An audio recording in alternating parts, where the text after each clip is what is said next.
Aujourd'hui, je m'entretiens avec Dr Marc Dauphin. Dr Dauphin nous parle du rôle qu'il a joué en Afghanistan et en Allemagne. Monsieur Dauphin, bonjour, bienvenue à l'émission Sur la ligne de combat. Merci, madame. Merci beaucoup de nous accorder une entrevue. C'est un honneur pour nous de vous recevoir. Bien, je vous remercie, vous êtes bien gentille. Monsieur Dauphin, d'abord, j'aimerais savoir qu'est-ce qui vous a amené à vous enrôler au sein des forces? J'avais 19 ans et j'avais besoin d'argent. J'avais eu un emploi d'été qui était moins rémunérateur que les années précédentes. Alors, je me suis vu manquer d'argent, même avant Noël. Alors, certains de mes amis, des camarades de classe, s'étaient enrôlés dans les forces armées. Alors, j'ai dit, hey, c'est une bonne idée, ça. Alors, je me suis enrôlé comme ça, sans penser à l'avenir. Et bien, c'est ça, sans penser à l'avenir. Donc, vous n'aviez pas de plan de carrière nécessairement? Absolument pas. Tout ce que je connaissais des Forces armées, c'est ce que j'avais vu dans les films d'Hollywood ou à la télévision. Alors, je ne connaissais rien là-dedans. Et j'ai terminé mes études. J'ai servi les 3 ans obligatoires. J'en ai même servi 4. Et puis, à ma grande surprise, je me suis mis à aimer ça. Je trouvais ça fantastique. On jouait avec des grosses bebelles, puis on s'amusait beaucoup. Et puis, c'était pas une médecine très stressante. Mais c'était des conditions de travail là, qui étaient fantastiques aussi. C'est sûr qu'il y a des moments où on devait partir de chez nous pour 2-3 mois à la fois, dans des gros exercices dans ce temps-là. Mais moi, j'adorais. Cependant, il y a une dame qui aimait moins ça, mon épouse, qui, nous avions 2 jeunes enfants, et puis souvent, elle était toute seule. Puis c'est un fardeau qui est lourd à porter, surtout avec une jeune famille. Alors, on en a parlé, puis je suis sorti des forces régulières, puis je me suis réenrôlé dans la réserve comme civil. Je faisais de la médecine de famille à Montjoly, dans le Bas-Saint-Laurent. Mm-hmm. Et puis, après ça, je me suis aperçu que je n'aimais pas ça, la médecine de famille. En fait, je détestais ça. Et c'est Christine, mon épouse, qui m'a dit, écoute, quand tu pars pour travailler, tu es toujours un marabout un peu, puis ça te pèse d'aller travailler. Elle dit, quand tu pars pour aller à l'urgence, tu es enthousiaste, tu as l'air d'avoir du fun, etc. Et puis, je me suis aperçu que j'aimais beaucoup l'urgence. Alors, j'ai arrêté la médecine de famille après quelques années seulement. Et puis, j'ai fait de l'urgence seulement à Rimouski, et puis ensuite à Sherbrooke. Et puis, ça a été ma carrière de faire de la médecine d'urgence, tout en demeurant réserviste. Et c'est en 2006 que les Forces armées, ça commençait à jouer dur pas mal en Afghanistan. Et les médecins de famille dans les Forces armées ne sont pas tous formés en urgence. Alors, c'est difficile passer d'une pratique de médecine familiale, les médecins me comprendront, là, où tu vois Mme Simard, M. Tremblay, etc., et de tomber dans une urgence, une grosse urgence, où tu as 4-5 patients qui luttent pour leur vie en même temps. Tout coordonner ça, etc. Donc, ils ont fait appel à des gens d'expérience. Je pense à un de mes amis d'Edmonton, Will Patton, qui ont fait revenir dans les forces, etc. Alors, ils m'ont demandé à moi aussi, d'abord d'aller en Allemagne pour stabiliser les patients pendant 6 mois. Donc, stabiliser les patients qui arrivaient d'Afghanistan et la halte. C'était en Allemagne où on les restabilisait avant de les remettre sur un avion pour les ramener au Canada. Alors, la mission qui était supposée durer 6 mois, peux-tu rester un mois de plus, peux-tu rester un mois de plus, s'est prolongée pendant presque 1 an. Et aussitôt que je suis revenu à la maison, on m'a demandé, est-ce que tu prendrais l'hôpital en Afghanistan? On pense que tu es capable, surtout tu es francophone. Alors ça, c'était ma qualification première. J'étais francophone. Alors j'ai accepté. J'en avais déjà discuté avec Christine. J'avais déjà exprimé mon désir, ce serait possible. Sauf que j'ai demandé de me reprendre comme régulier. Alors, à 55 ans, j'ai dû me réenrôler comme régulier. J'ai dû satisfaire aux exigences physiques. Là, c'était pas trop difficile. J'ai la chance d'être en pas pire forme. Alors, ça n'a pas été très difficile. Et puis, ils m'ont préparé pendant à peu près 6-8 mois. Et puis, je suis retourné en Afghanistan. Puis, la préparation, justement, est-ce que vous vous êtes préparé de la même manière que la première fois où vous êtes parti en Allemagne? Non. La première fois d'être parti en Allemagne, surtout, il fallait que je me remette à jour sur les types d'appareils que les forces utilisent pour évacuer les patients sur des longues distances. Alors, j'ai dû aller à Trenton, me requalifier sur les Hercule, les C-130. Parce que vous avez une spécialité... Un médecin de l'air. Médecin de l'air. Médecin de l'air. Mais ma spécialité, c'était pas autant de m'occuper des pilotes, puis c'était pas du côté chasse, c'était surtout du côté prendre soin des patients qui sont critical patients, alors des patients qui sont... ça va pas bien, là. Alors... puis on en a eu quelques-uns, là. Oui, et ça allait bien avec ma carrière en médecine, qui a été surtout de l'urgence, puis même de l'urgence et des soins intensifs pendant un certain temps à Rimouski. Alors, j'étais prêt. Ça, j'aimais ça. Alors, donc, je me suis requalifié sur certains appareils parce que, comme médecin de l'air, tu fais partie de l'équipage au même titre que les autres qui sont à bord. Donc, il faut que tu saches toutes les manœuvres d'urgence, les circuits, comment c'est. Donc, tu te qualifies sur appareil par appareil. Et puis, ça, c'était ma préparation pour l'Allemagne. Ma préparation pour l'Afghanistan était plus longue. J'ai dû me remettre à jour dans beaucoup de domaines de la médecine d'urgence et les forces armées ont payé rubis sur l'ongle. Ils ont dit, ta job, c'est de te qualifier pour aller là-bas. Si tu penses que tu as besoin d'un cours, on te le paye. Alors, j'ai pris un paquet de cours comme ça pour me remettre à jour dans plusieurs sortes de choses. Et puis, les forces armées nous ont aussi préparés en rassemblant tout mon personnel qui venait de partout au Canada en un endroit pour un exercice de 3 semaines, je pense, dans lesquels, jour et nuit, on nous martelait de patients simulés et où on nous formait, on nous donnait de la formation sur la médecine de guerre. Parce qu'il n'y a pas d'autre place pour apprendre ça que dans ces situations-là. C'est sûr que l'année que j'ai passée en Allemagne aux soins intensifs à Landstuhl, ça m'a aidé énormément. Ça m'a remis à date en plein de notions de soins critiques. Et puis, ces 3 semaines-là, à Wainwright, en Alberta, ça nous a remis d'aplomb pas mal. Et ça nous a montré aussi les défauts, les erreurs qu'on faisait. Et puis, on est allé recorriger en prenant d'autres cours additionnels. Alors, ça a été très bien. Ensuite, les forces nous ont réunis au centre de simulation de l'Université McGill. 1 ou 2 mois plus tard, c'était juste avant Noël, avant de partir. Et puis, on a passé 2 semaines là, avec des journées super remplies, à faire des simulations, puis à discuter, puis à se préparer, puis à former des équipes déjà, des équipes de soins. Moi, j'aime ça travailler avec telle infirmière, tel médic, on s'entend bien tous les 4. Bon, alors, faire des équipes, déjà se préparer. Alors, on a eu une excellente préparation. Ensuite, on a eu des gens qui étaient là 6 mois avant nous autres, sont venus nous parler, puis nous dire, écoute, attends-toi à ça, attends-toi à ça, attends-toi à ça, il va se passer ci, ça, ci, ça. Donc, on avait une préparation supplémentaire. Puis ensuite, il a fallu faire notre préparation militaire, parce que nous sommes tous des militaires, donc tirer avec les armes qui nous sont attribuées, c'est-à-dire la C7, le 9 mm, faire des marches forcées, faire toutes les tâches que les militaires font. Il a fallu les faire, nous autres aussi. Puis rendu là-bas, parce que là, quand vous êtes allé en Afghanistan, c'est vous qui étiez en charge J'étais en charge de l'hôpital. Racontez-moi, qu'est-ce qui vous a marqué le plus? La sévérité des blessures de guerre. Les blessures de guerre, c'est pas comme des blessures aux civils. J'avais plus de 30 ans d'expérience dans les urgences ici, aux civils, dont certaines urgences assez rock'n'roll. J'ai travaillé à Sainte-Justine, fait des stages à Sainte-Justine, j'ai fait des stages à Boston, j'avais fait des stages à Washington déjà. Et rien ne pouvait nous préparer à la sévérité des blessures qu'on retrouve à la guerre. Les armes de guerre, c'est fait pour briser, déchirer, arracher, perforer, exploser. Et ça fonctionne, croyez-moi. Donc ça m'a frappé beaucoup. Et ça prend à peu près 3 ou 4 jours, puis on rentre dans la routine. Bon, ben ça a l'air que je ne verrai pas de patients blessés par des choses ordinaires qu'on voit chez nous. Ça va être des choses spéciales comme ça. Puis on s'y adapte. On s'adapte très, très, très vite. C'est adapt or survive.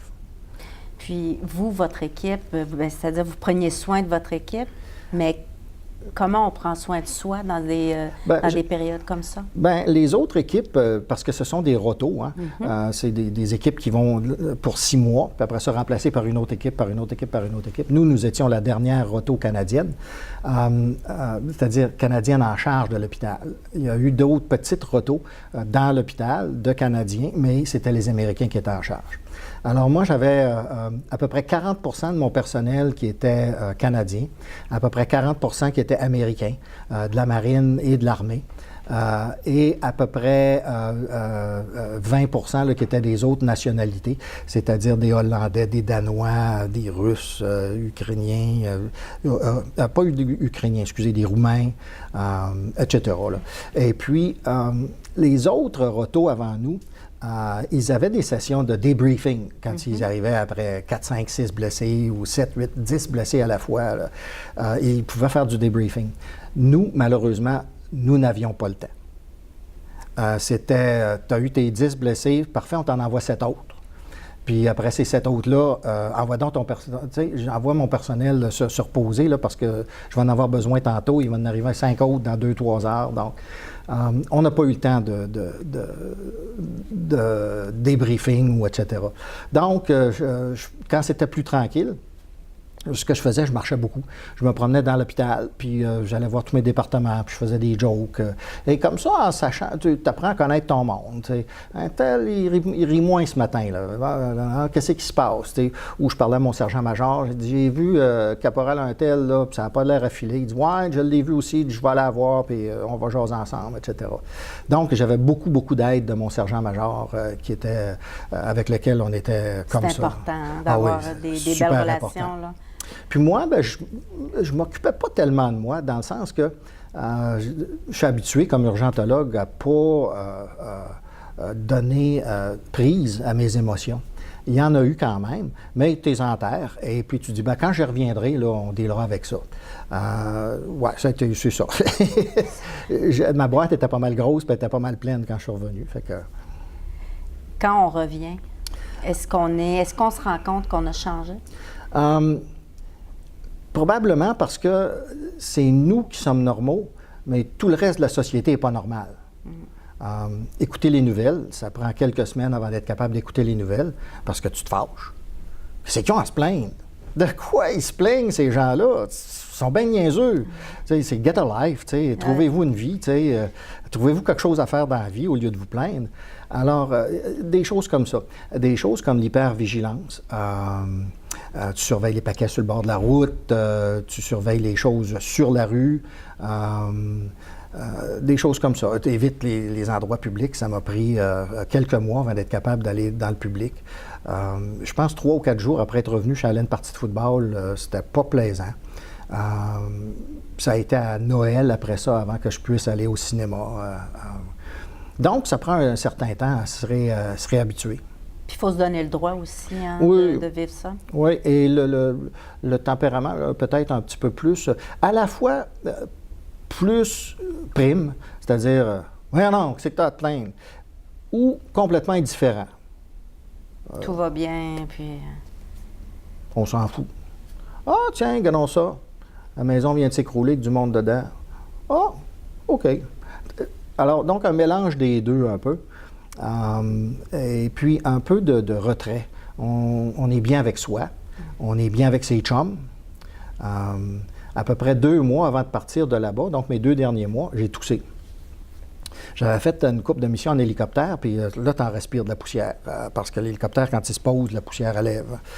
De sorte que le pilote, les 3, 4, 5 derniers mètres, il ne voit rien, là, il se pose au jugé. Et depuis ce temps-là, je toussais, puis je toussais, puis je toussais, puis je toussais. J'étais pas malade. Et puis, j'avais checké mes fonctions respiratoires, puis je toussais, puis je toussais, puis tout était normal. J'avais consulté une amie médecin, parce que le médecin qui se soigne lui-même a un con comme patient, pas un imbécile comme médecin. Alors, j'avais consulté une amie médecin, puis elle avait dit, essaye un peu de Ventolin, c'est peut-être de l'asthme. Ça n'avait rien changé. Et en revenant, j'avais demandé à consulter, à cause de cette toux-là, qui était vraiment fatigante. Et la médecin que je connaissais, donc en revenant à Québec le lendemain de mon retour, elle me demande combien de jours tu veux de congé.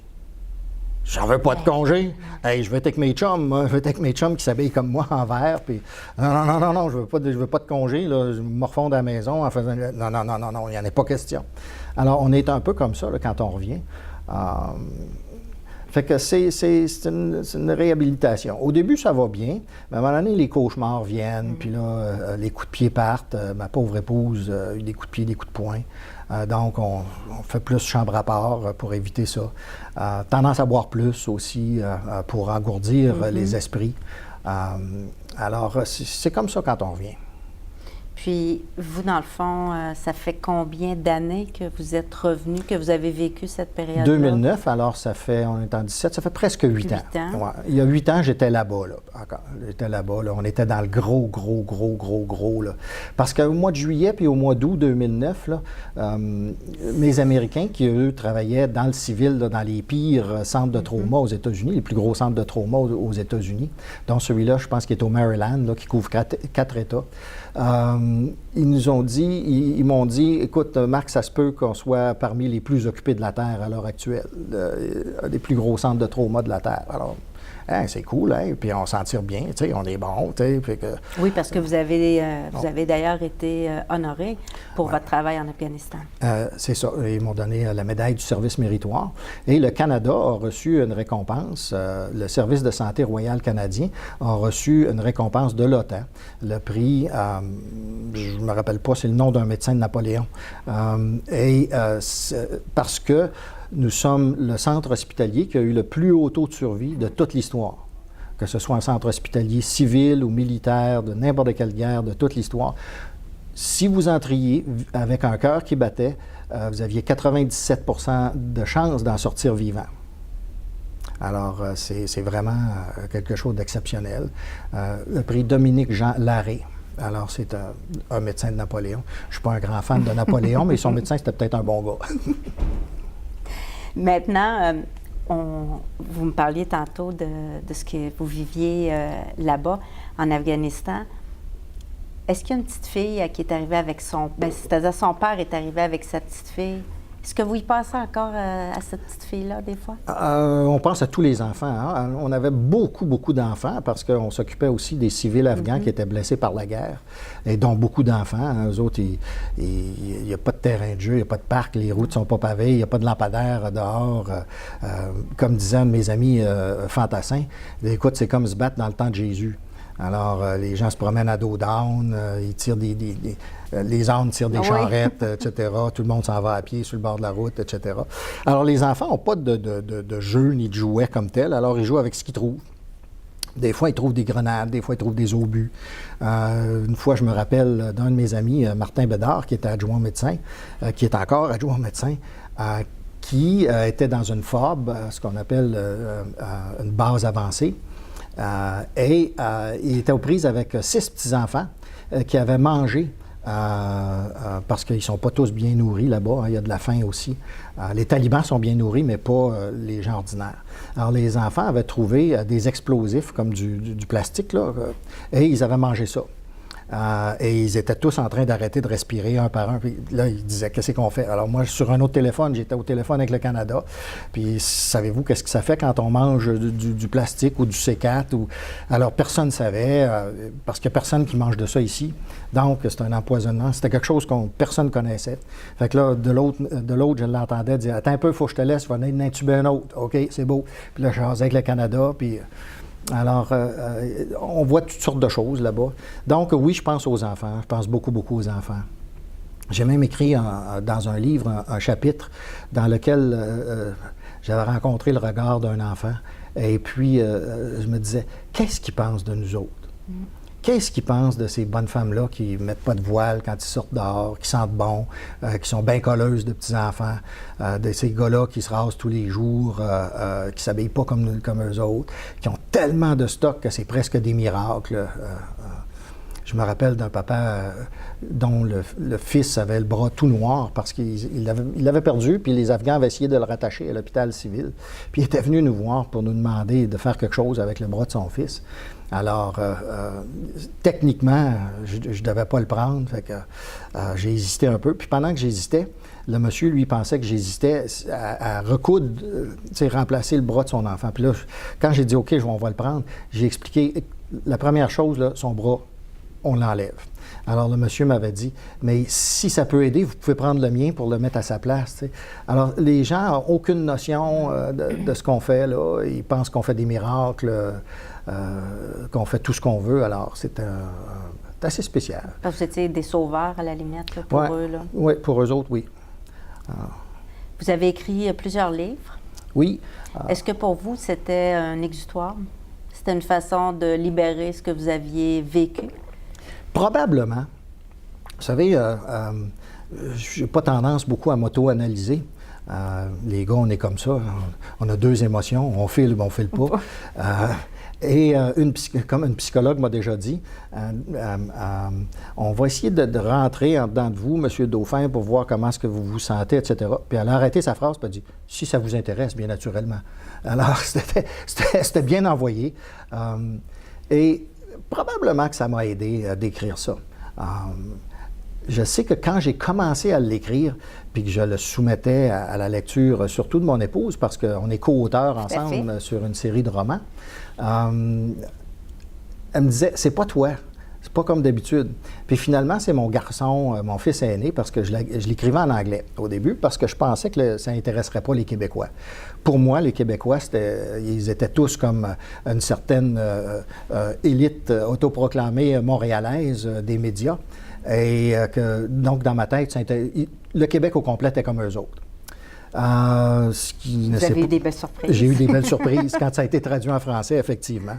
Je pense que j'en ai vendu plus en français qu'en anglais. Et donc, j'avais soumis les premières versions comme ça à mon fils aîné, qui m'avait dit « T'es trop cynique, papa, t'es trop dur, t'es trop... C'est comme si t'étais en colère. » Alors, j'ai révisé mon style, et puis ça a pris 2-3 ans avant que je sois capable d'arriver au bon ton. J'ai une amie qui m'a dit ça aussi à un moment donné. Elle dit « Puis, t'es-tu en train d'écrire ton livre? » J'ai dit « Oui, mais j'ai de la misère à trouver le bon ton. » Puis c'est elle aussi, elle avait dit « Ouais, elle dit « T'es sans doute trop cynique. » Elle dit « Ça nous fait tout ça, l'Afghanistan. » Alors, effectivement, oui. Puis c'était une infirmière, là, une bonne infirmière avec une grande âme. Là. Puis elle m'avait regardé un petit peu tristement. Puis elle disait « Ouais, ça nous fait tout ça, la guerre. » Alors. Quels sont les projets pour Marc Dauphin? Présentement, j'ai renoncé à pratiquer la médecine parce que le temps que j'étais là-bas, les 6 mois où j'ai été là-bas, j'ai été constamment sur l'adrénaline, jour et nuit, 7 jours par semaine, pendant 6 mois à peu près, sans arrêt. L'adrénaline, ça, on vient de découvrir ça, là, avec les guerres d'Afghanistan et d'Irak. Je sais qu'on n'est pas allé en Irak, nous, mais on a fait quand même des recherches avec les Américains là-dessus. Et trop d'adrénaline, trop de cortisol pendant trop longtemps, ça brise certaines structures dans le cerveau qui sont responsables de la fabrication de la mémoire et des émotions.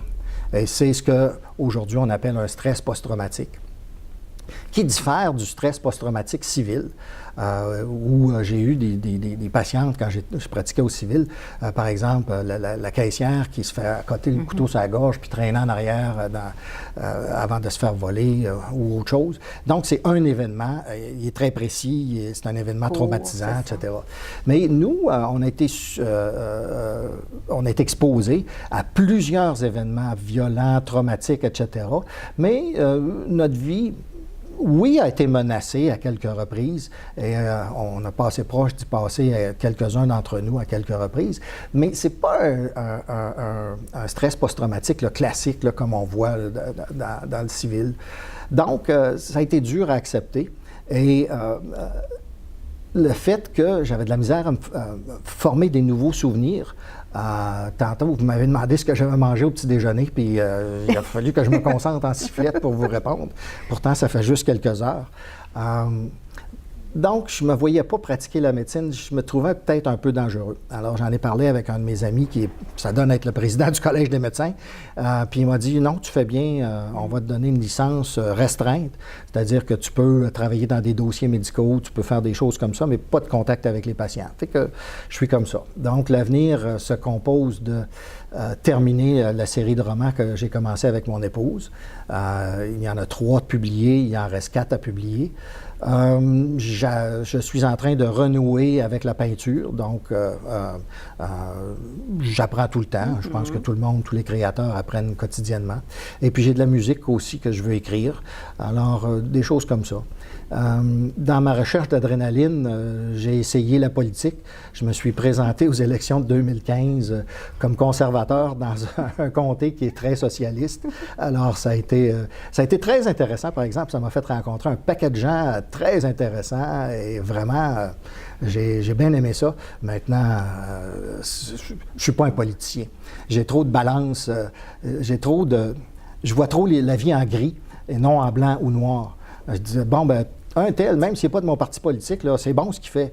Non, non, tu peux pas dire ça, Marc. Tu sais, c'est... Exactement. Oui, alors, les lignes, les fameuses lignes de parti. Alors, mais j'ai encore beaucoup d'amis en politique, puis je corresponds avec eux autres. J'ai des chums qui sont des 2 côtés de